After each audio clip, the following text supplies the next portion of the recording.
नमस्कार, मैं कुमार वरुण साहित्यिकी के इस विशेष कार्यक्रम में आप सभी दर्शकों का हार्दिक स्वागत, अभिनंदन। आज हम बातचीत करने के लिए हमारे साथ स्टूडियो में मौजूद हैं मशहूर गजलकार, संजीदा कवि, शायर, कथाकार आलोक श्रीवास्तव जी। आलोक जी, आपका इस कार्यक्रम में हार्दिक स्वागत है, अभिनंदन है।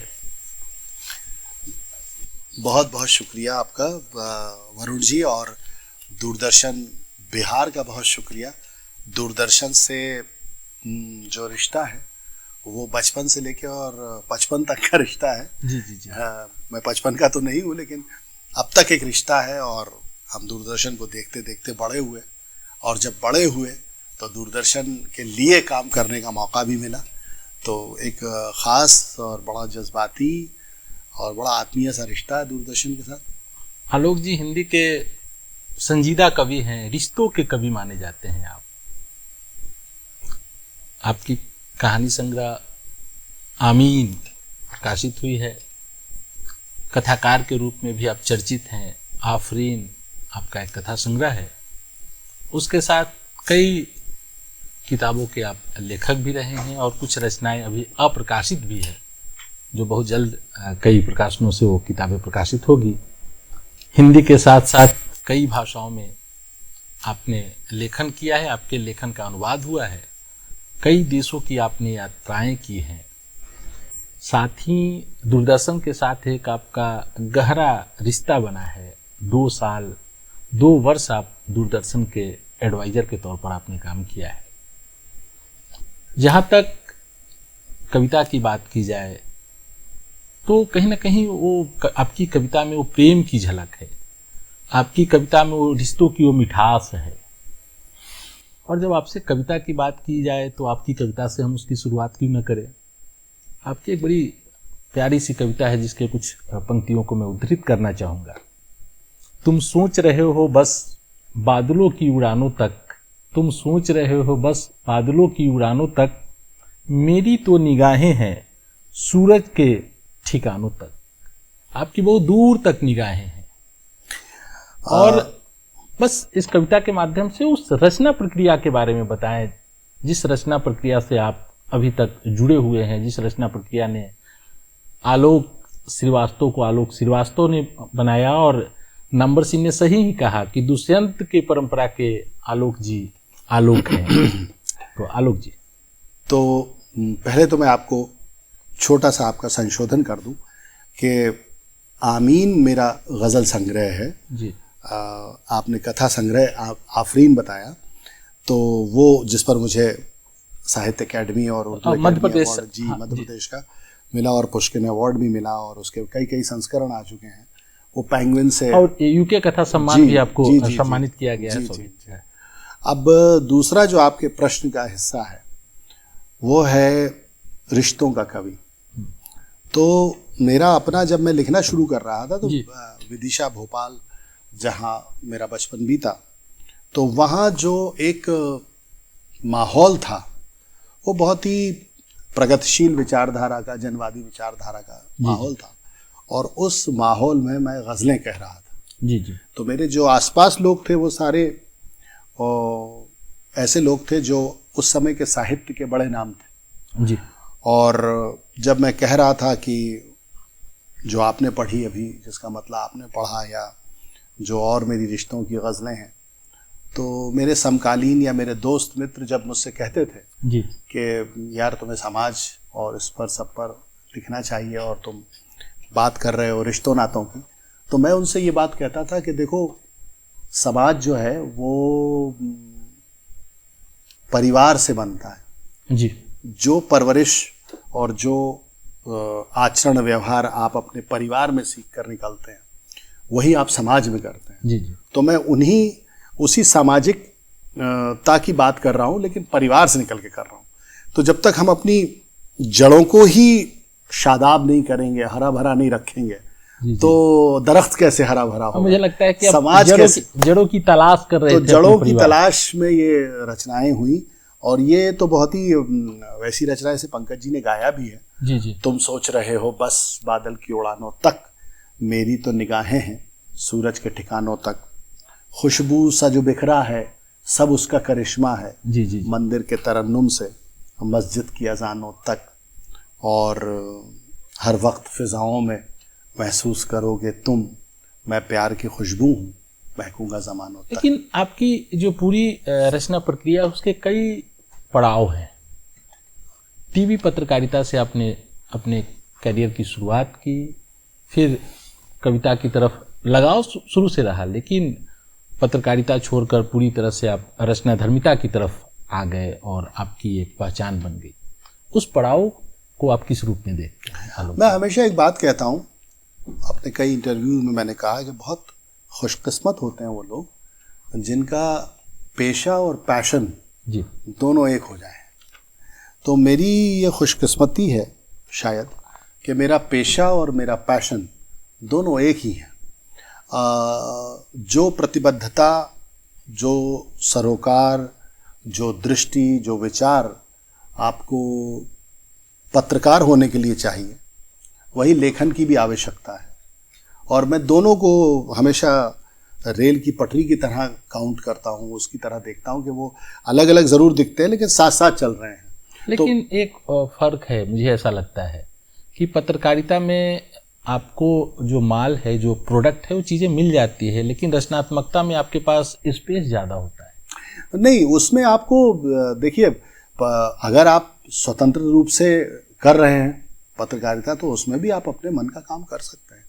आप किसी प्रोडक्ट, आप स्पेस बनाने पड़ते हैं, कम है स्पेस। तो देखिए ऐसा है कि स्पेस आपको बनाने पड़ते हैं, मेरा ऐसा मानना है जी। यहाँ किसी को कोई रास्ता नहीं देता, निदा फाजली साहब का शेर है, यहाँ किसी को कोई रास्ता नहीं देता, मुझे गिरा के अगर तुम संभल सको तो चलो, सफर में धूप तो होगी, जो चल सको तो चलो। तो ये बेसिकली ये बात कहना कि स्पेस नहीं है, मैं नहीं मानता। स्पेस आप क्रिएट करेंगे तो बन जाएगा स्पेस। स्पेस का क्या है? स्पेस क्रिएट करेंगे तो बन जाएगा। आपकी रचना प्रक्रिया में आज के जो समकालीन कवि लिख रहे हैं उससे इतर आप लिख रहे हैं, थोड़ा सा अलग, जिसमें आज की कविताओं का जो दौर है, समकालीन कविता है, उसमें कहीं ना कहीं वैचारिकता का दबाव ज़्यादा है। आप उस वैचारिकता के दबाव से अपने आप को मुक्त कैसे रख मैं नदी को फॉलो करता हूँ जी, उसकी आइडियोलॉजी को फॉलो करता हूँ। मैं हमेशा से ये मानता हूँ कि लेखन जो है ना, वो रचा नहीं जाता है, वो प्रवाह होता है, उसमें बहा जाता है। और जब कोई नदी कहीं से निकलती है तो उस नदी को आप ये नहीं कहते कि इधर से बहो, इधर से निकल जाओ, थोड़ा इधर हो जाओ, मेरे घर के पीछे से निकल जाओ, ऐसे नहीं होता। लेकिन ठीक वैसा ही है, जिस तरह से प्रवाह होता है नदी का, वो एक प्रवाह में आता है, उसको आप, वो आपके रंग में आएगा। उसको अगर आप किसी और के रंग में लाएंगे, आप अपने किसी रचनाकार, अपने बड़े रचनाकार को कॉपी करेंगे या उसके रंग में लिखने की कोशिश करेंगे तो आप पकड़े जाएंगे। ठीक है, अच्छा, अब उसमें है क्या जो आपने कहा कि वैचारिकता का दबाव। तो सवाल ये है कि जब आप किसी एक इंटेंशन खास के लिए रच रहे होंगे कि मुझे इस वर्ग विशेष को प्रभावित करना है, इस पर प्रभाव डालना है, तो आपका स्वर वैसा हो जाएगा। और जब आप ये सोचेंगे कि नहीं, मुझे अपनी बात कहनी है, वो बात आम समझे खास समझे, मुझे मेरी ज़बान ये होगी, मेरी ज़बान बड़ी सादा होगी और मेरा जो थॉट है वो इस तरह से आएगा। तो जब आप ये सोच के अपने आप को एक उसमें ढाल लेते हैं, एक तो पैरामीटर जो है एक कि आप बहुत अच्छा पढ़िए। मैं हमेशा कहता हूँ कि 95% ही पढ़िए और 5% ही गढ़िए। तो वो जो 95% आप पढ़ेंगे, वो 95% पढ़ना आपके अंदर एक डिक्शन क्रिएट करेगा। जी, आपके अंदर एक देखने के नज़रिए को डेवलप करेगा कि वो कैसा है जो अभी नहीं कहा गया है, जो अनकहा है। तो मुझे ऐसा लगता है कि ये जो आपने कहा कि एक वैचारिकी का दबाव, इस पे नहीं रहना चाहिए किसी भी लिखने वाले को। उसको अपने आप को वॉच करना चाहिए, अपने आप को ऑब्जर्व करना चाहिए। जैसे बहुत पहले मैं ये सोच चुका था, मतलब कि मेरे घर में सब प्रशासनिक उसमें थे, जी जी। शासकीय सेवा में थे, मेरे तीनों बड़े भाई, मेरी माँ, मेरे पिता। और मैं उस वक्त ये सोच चुका था कि मैं ये नहीं करूँगा मैं लेखन करूँगा, मैं लिखूँगा, क्योंकि मुझे पता था कि मेरे अंदर एक जो चीज़ है जो सामान्य से थोड़ी अधिक अच्छी है, वो ये है कि मैं लिखता ठीक ठीक हूँ। तो वो निर्णय मैंने ले लिया था, बहुत बचपन में ले लिया था, 15-17 वर्ष की उम्र में ले लिया था कि मुझे लिखना है। जी जी। है ना? जी, तो जी। उस समय मैं किसी वैचारिकी के दबाव में आया नहीं था, मैं किसी विचारधारा विशेष से प्रभावित नहीं हुआ था जी। मैं बस लिखना है तो लिखना है। अब वो क्या लिखना है, वो अपने आसपास के माहौल को लिखना है, देखना है, अपने जीवन के आसपास के रंग के जीवन के रंग को लिखना है। डेफिनेटली जो चीज आसपास आपके है, करीब में है, अगर आप उसी को ठीक से ऑब्जर्व नहीं करेंगे, ठीक से, और बड़ी चीजों की तरफ जाएंगे, तो जब आपका अनुभव वहां रूट्स का ही नहीं है, जड़ों का ही नहीं है, तो फिर आप दरख्त के आखिरी सिरे तक पहुंचेंगे कैसे? आपने बड़ी अच्छी बात कही कि आप अपने आसपास के जीवन को टटोल रहे हैं, उसके नब्ज को टटोलने की कोशिश कर रहे हैं। आपकी एक बड़ी प्रिय कविता है जिसकी सब जगह चर्चा है, और जब आप जीवन के नब्ज को टटोलने की कोशिश करते हैं तो सबसे पहले आप माँ की गोद में होते हैं, माँ की याद आती है। हाँ, देखिए, उसका एक दृष्टिकोण ये भी है कि जब मुझसे कई बार ये पूछा जाता है जी कि आप सामाजिक जटिलताएं जो हैं उन पर आप कलम क्यों नहीं चलाते, तो मैं उत्तर ये पूछ देता हूँ उनको कि जब एक परिवार है, और परिवार समाज की एक छोटी सी इकाई है, जी जी, या समाज का एक बहुत बड़ा प्रतिरूप जो है वो परिवार है, परिवार का ही बहुत बड़ा प्रतिरूप समाज है। समाज, आप विसंगति की बात करते हैं, परिवार में विसंगतियां होती हैं। वो कविता सुनाइए ना। तो मैं बिल्कुल वो कविता सुनाऊंगा, तो मैं पहले उसका जरा सा ये एक भूमिका ये बता दूं कि जब मनभेद होते हैं दो भाइयों में जी, तो वो तो देख लेता है पूरा परिवार, लेकिन जब वो मनभेद या मतभेद रिपेयर होते हैं, दुरुस्त होते हैं, ठीक होते हैं, उस ठीक करने वाली माँ को कोई नहीं देखता, देख ही नहीं पाता, क्योंकि वो कब कर गई वो काम जी, पता ही नहीं चलता। तो वो उसके कुछ मैं 2-3 शेर आपको सुनाता हूं कि धूप हुई तो आंचल बनकर कोने कोने छाई अम्मा, सारे घर का शोर शराबा सूनापन तन्हाई अम्मा, घर में झीने रिश्ते मैंने लाखों बार उधड़ते देखे, चुपके चुपके कर देती है जाने कब तुरपाई अम्मा, बाबूजी गुजरे आपस में सब चीजें तकसीम हुई तब, बाबूजी गुजरे आपस में सब चीजें तकसीम हुई तब, मैं घर में सबसे छोटा था मेरे हिस्से आई अम्मा। बड़ी बेहतरीन बातें हैं, और आपके दिल के बहुत करीब अम्मा होती हैं, तो आप अम्मा से और पिताजी से माँ जो होती है ना वो क्या है, माँ हर उम्र में हम उम्र लगती है। आप किसी बुजुर्ग शख्स से पूछेंगे जो 60 या 60+ होगा और सौभाग्य से उसकी माँ होगी, जी जी, तो आप उससे अपनी माँ से उसका रिश्ता देखिएगा, वो वैसा ही होगा जैसे कि कोई दो मित्र बैठे बात कर रहे हैं। तो इकलौता एक ऐसा मानवीय रिश्ता है माँ का जो हर उम्र में हम उम्र लगता है। एक बात और है कि आपकी जो यात्रा है कविता से कहानी की तरफ आपकी यात्रा बढ़ती है, यहाँ भी माँ होती है, वहाँ भी माँ है। उस यात्रा के बारे में बताएं कि कविता से कहानी की तरफ आपकी यात्रा कैसी रही और किस रूप में रही।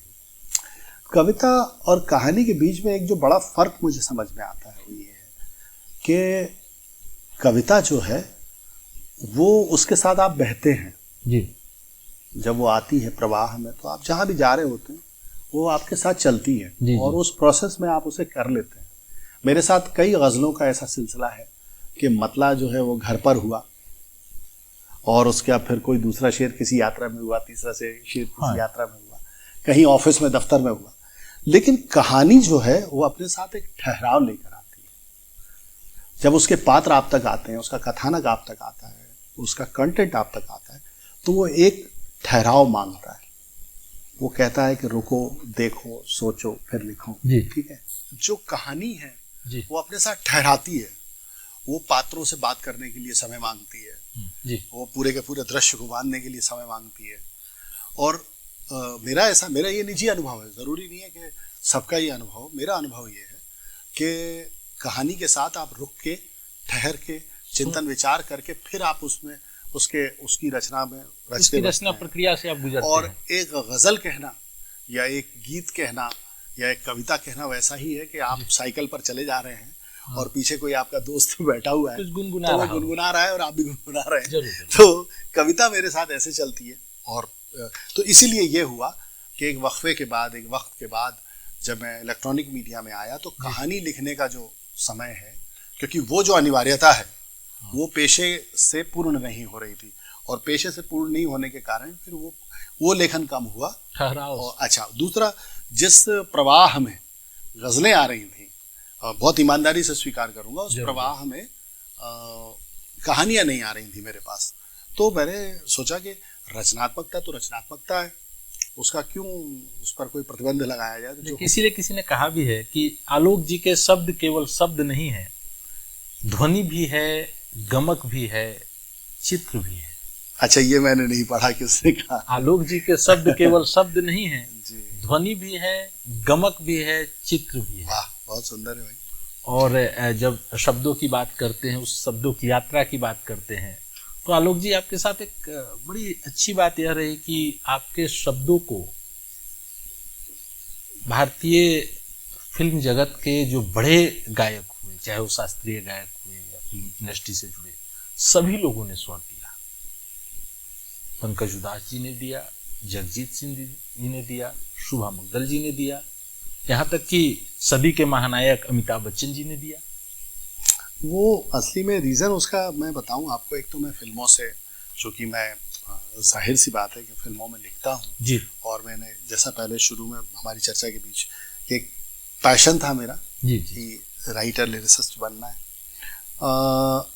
और एक और इसमें एक विचार, जब मैं गंभीर साहित्य के नज़रिए से उसको देखता हूँ तो मैं सोचता था कि जितने गुलकार हैं, जितने सिंगर्स हैं, जी जी, ये हमेशा बड़े बड़े जो शायर हैं, ख़ास तौर से वो जिनका उर्दू ज़बान से बहुत बड़ा और गहरा रिश्ता है, जी, उन्हीं को गाते हैं। ये हिंदी गज़ल वालों को या हिंदी वालों को क्यों नहीं गाते हैं? तो मुझे लगा कि जो मेरी ज़बान है वो ज़बान तो सादा है जी, और वो ना हिंदी है ना उर्दू है, वो हिंदुस्तानी है। मैं हिंदुस्तानी ज़बान का गज़लकार हूँ। तो वो प्रेमचंद की तरह तो खैर वो तो बहुत बड़ा नाम है, हम लोगों तो पढ़ के उनको सीख रहे हैं। जी, तो मुझे ये लगा कि ये चीज़ होनी चाहिए, और वो फिर शुरुआत हुई। शुभा मुद्गल जी के साथ एल्बम आई, फिर जगजीत जी के साथ आई, फिर एक बड़ा ड्रीम था हर नौजवान का, जैसा होता है कि साहब सदी के महानायक और मैंने भारत का चेहरा। हाँ, दूरदर्शन 60 बरस का हुआ था। आप तो देंगे आप अपनी कविता को, तो वो 60 बरस के समय पर ये जी, कविता मैंने रची थी, और वो उसको सोनू निगम साहब ने गाया भी था और बच्चन सर ने उसको पढ़ा भी था। तो हम लोग बड़े ब्लेस्ड हुए थे। उस समय मैं प्रसार भारती के साथ जुड़ा हुआ था, तो बहुत अच्छा अनुभव रहा। और आशुतोष राणा जी के साथ भी आपका गहरा रिश्ता रहा है, और शिव तांडव स्रोत का आपने भावानुवाद भी किया है। देखिए क्या होता है कि मैं आपकी बात बीच में ही रोक रहा हूँ। कुछ लोग आपको जीवन में डेस्टिनी से मिलते हैं, कुछ लोग घटना की तरह मिलते हैं, कुछ लोग लम्हे भर के लिए मिलते हैं। मैं थोड़ा स्पिरिचुअल मेंटालिटी से सोचता देखता हूँ चीज़ों को, लेकिन कुछ लोग आपको वरदान के रूप में मिलते हैं जी। तो आशुतोष राणा जी जो हैं, उनको मैं ऐसे मानता हूँ कि वो मुझे वरदान के रूप में मिले हैं, और जो काम उन्होंने मुझसे करवाए, जो चीज़ें उन्होंने मुझसे लिखवाई, वो सचमुच में उसका बहुत बड़ा श्रेय, बल्कि बहुत बड़ा क्या, मैं पहला श्रेय उन्हीं को देता हूँ, क्योंकि वो शिव तांडव स्तोत्र जो मिलियंस और बिलियंस में वायरल हुआ, सुनाए ना संभव तो बिल्कुल मैं उसके कुछ अंश को सुनाए। जटाओं से है जिनके जल प्रवाह मात गंग का, गले में जिनके सज रहा है हार विश्व भुजंग का। डमरू कह रहा शिव शिवम, तरल अनल गगन पवन धरा धरा शिव शिवम। विशेष है अशेष है प्रशेष है विशेष है, जो उनको जैसा धार ले उसके जैसा भेष है। वे नेत्र सूर्य देवता का चंद्रमा का भाल है, विलय भी वे प्रलय भी वे अकाल महाकाल है। उसी के नाथ हो गए जो उनके साथ हो लिया, वही के हो गए हैं वे जहां सुना शिवा शिवम, तरल अनल गगन पवन, धरा धरा शिवा शिवम। इसे सुनाने में मैं संकोच इसलिए करता हूँ कि इतने सुमधुर कंठ ने, इतने प्रभावी कंठ ने इसका वाचन किया है, तो मुझे लगता है कि मैं कहाँ सूरज के सामने चिराग लेके खड़ा हूँ। ना, ऐसी कोई बात नहीं है। लेकिन फिर भी आपकी एक कविताओं की जो आपकी धारा है, जो आज के समकालीन कवि हैं उस धारा की तरफ वो नहीं लिख रहे हैं आपको गजल भी, उसमें एक तो आध्यात्मिक रचनाशीलता की तरफ है और दूसरा कहीं न कहीं राष्ट्रीय चेतना का तत्व आपकी कविताओं में ज़्यादा देखने को मिलती है। आप उसको किस रूप में देखते हैं? मैं इसका जवाब दे चुका हूँ। मैं प्रभा मानता हूँ रचना को, कहने को, और एक बात से मैं असहमति बहुत विनम्रता पूर्वक व्यक्त करूंगा जी। मुझे ऐसा लगता है कि इस समय बहुत अच्छा लिखा जा रहा है। मतलब ऐसा नहीं है कि मेरे समकालीन जो शायर हैं, जो गजलकार हैं, जो कवि हैं, वो अच्छा नहीं लिख रहे हैं। हाँ, कुछ लोगों को जो पढ़ने का शौक है वो कम हुआ है, वो पता नहीं क्यों हुआ है। वो अगर मुझे लगता है कि वो जो लिख रहे हैं, पढ़ रहे हैं, अगर वो जो नए लिखने वाले हैं वो अगर थोड़ा पढ़ने भी और लगेंगे, ये सबका नहीं है नजरिया, सबके लिए नहीं बात मैं कह रहा हूँ, जो मेरे समकालीन या मेरे पीछे जो पीढ़ी आ रही है वो मुझे लगता है उसको पढ़ना ज़्यादा चाहिए।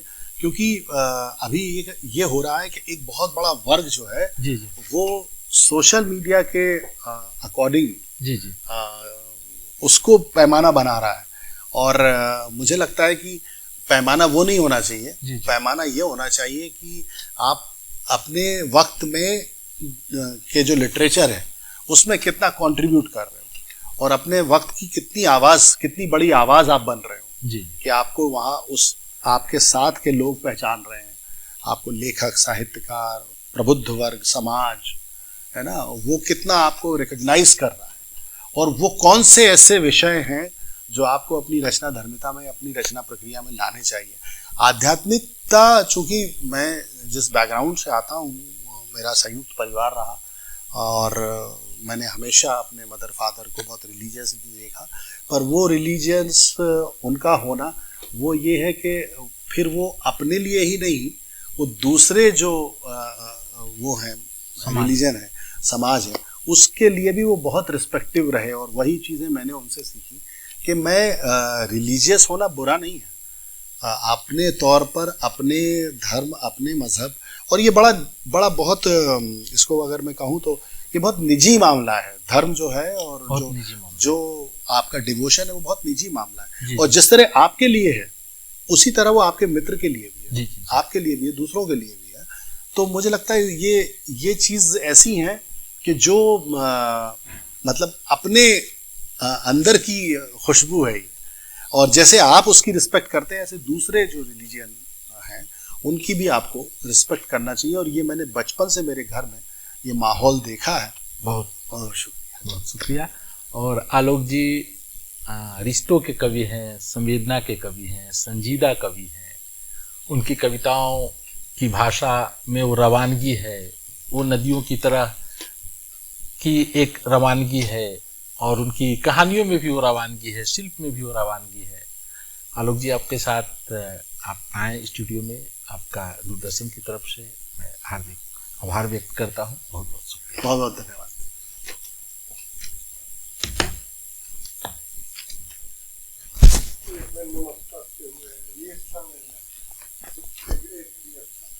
अच्छा, किधर? अच्छा, ठीक है। तो बहुत बहुत शुक्रिया आपका, और आपके साथ साथ पटना दूरदर्शन का बहुत शुक्रिया कि जिन्होंने मुझे इस साहित्यिक यात्रा में स्टूडियो बुलाकर और आपसे बातचीत करने का, आपसे बातचीत रखने का मौका दिया। तो बहुत आभार आपका भी, और आपका भी बहुत बहुत आभार आलोक जी। और उम्मीद है कि फिर से आप दूरदर्शन पर आएंगे और जरूर आपकी साहित्यिक यात्रा के हम साथी बनेंगे। बहुत शुक्रिया। ओके, आभार।